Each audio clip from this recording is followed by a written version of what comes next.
Well, I'm floating around on a lake, thinking about graduation, and a whole lot of other things that have been going on this past week, so stay tuned.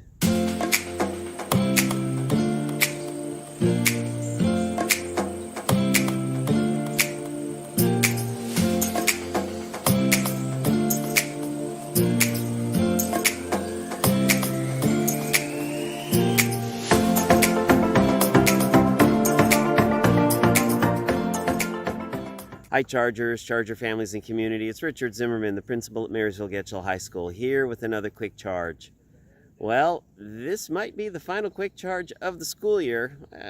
I have a lot of video that I've been shooting over the past week or so. There's been so much going on at school, so we'll see. But this week is graduation. I hope everyone is prepared for that. You probably have, for those families of the graduates, you have family coming in.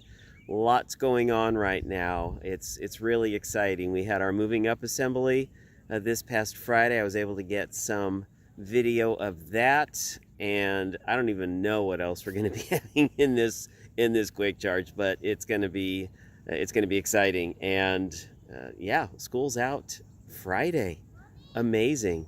So enjoy, and again, always remember, make every day a great day the Charger way.